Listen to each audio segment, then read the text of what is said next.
Lakhtar railway સ્ટેશનના station માસ્તરની Vadodara બદલી થતા જે વિદાય સમારંભ છે તે યોજાયો હતો।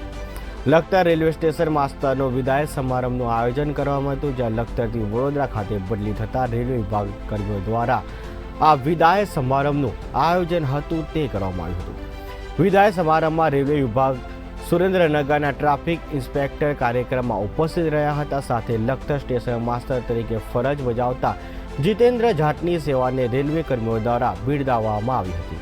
કાર્યક્રમમાં મોટી સંખ્યામાં સગા સંબંધીઓ, રેલવેના કર્મચારીઓ સહિતના લોકો હાજર રહ્યા હતા।